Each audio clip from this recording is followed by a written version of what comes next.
Seu filho caiu e você não sabe se deve ou não levar para o pronto-socorro? Fica por aqui que eu vou te explicar tudo sobre isso.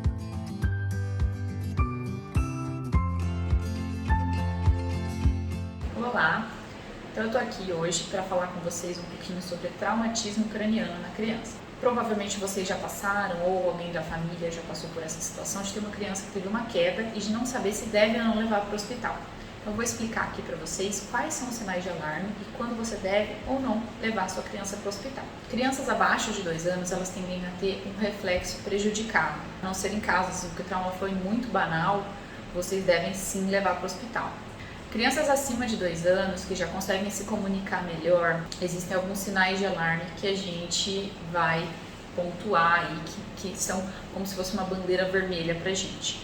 Então, mecanismos de trauma muito graves, como acidente de carro, acidente de bicicleta, acidente de moto, mergulho em água rasa, acidente de skate, traumatismo craniano por uma pedrada ou por barra de ferro. Então, todas essas situações que são mais graves, vocês devem sim levar para o hospital. E quais são os sinais de alarme físicos na criança? Então, a criança que caiu, bateu a cabeça, desmaiou, perdeu a consciência, esse é um sinal de alarme. Criança que caiu, bateu a cabeça e teve crise convulsiva, esse é outro sinal de alarme. Crianças que estão com escoriações em face e em crânio, tá? Então cortes ou hematomas, também precisa levar para o hospital. Sangramento ou saída de secreção clara pelo nariz e pela orelha, também é um sinal de alarme, precisa levar.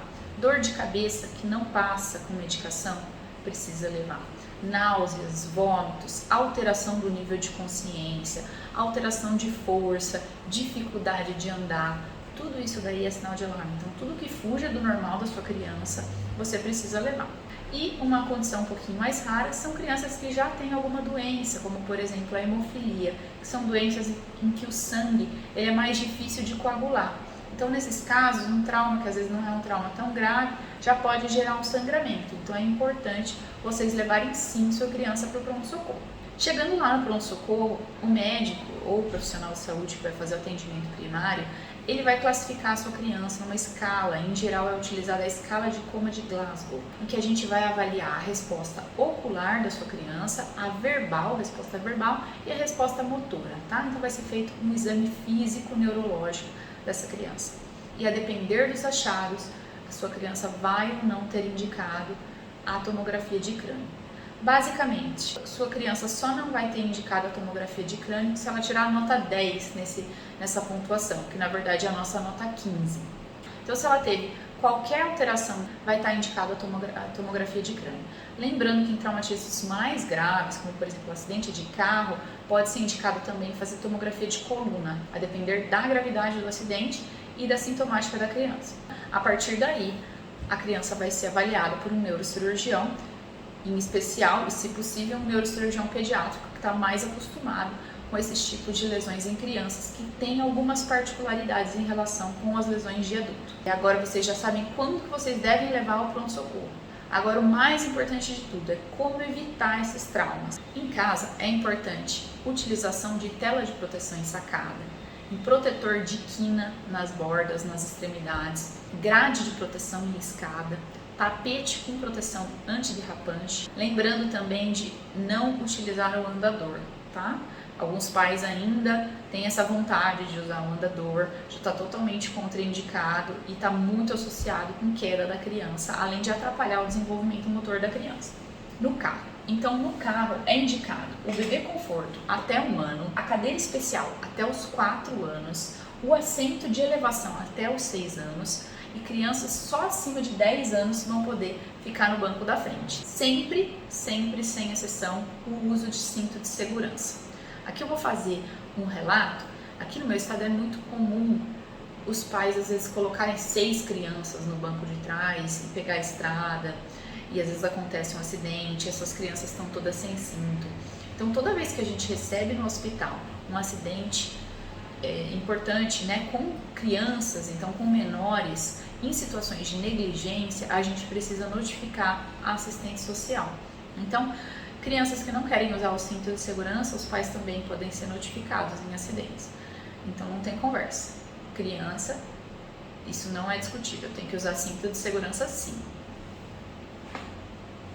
Na rua, então, orientar, educar, né, como atravessar a rua, segurar sempre a criança firme pelo punho, tá? E crianças pequenas sempre com o protetor certificado de que está tudo preso. Em esportes, então em esportes sempre é importante usar o capacete. Mesmo que for bicicletas baixas, é sempre importante já colocar esse hábito desde quando a criança é pequenininha.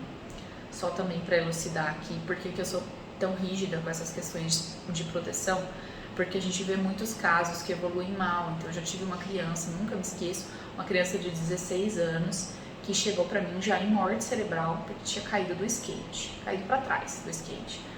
Então é realmente uma coisa evitável. Você pode, com essa simples regra do capacete, você pode evitar um dano maior aí à sua criança. No parquinho, se certificar de questão de como que está funcionando os brinquedos, se estão com a manutenção feita e sempre com a supervisão de um adulto. Mergulhos, cachoeiras, então evitar mergulho em água desconhecida em que você não saiba a profundidade da água, porque mergulho em água rasa está muito associado a fraturas cervicais ou da transição crânio-cervical. São fraturas gravíssimas também. Então, assim, todo cuidado é pouco para a criança. As causas externas, que são essas que eu estou falando aqui, acidente de carro, de moto, enfim, todas essas causas externas são uma causa importante de sequela e óbito nessa faixa etária. Então, todo cuidado é pouco. As crianças não sabem se defender sozinhas. Muitas vezes elas vão brigar, elas não vão querer obedecer. Cabe a você, que é o adulto, estabelecer as regras e cumpri-las, tá bom? Então, eu convido vocês a colocar aqui embaixo se alguma vez sua criança já sofreu um traumatismo craniano, se vocês já chegaram a procurar o hospital, como foram atendidos, se foram orientados, se isso tudo que eu falei foi feito certinho, o que aconteceu, e também, se caso quiserem colocar dúvidas ou sugestões de temas, eu fico à disposição para responder para vocês. Se vocês gostaram desse vídeo, se vocês acharam que ajudou vocês em alguma coisa, quiserem enviar para alguém, fiquem à vontade, ou curtir aqui, tá joia? Então, um grande abraço.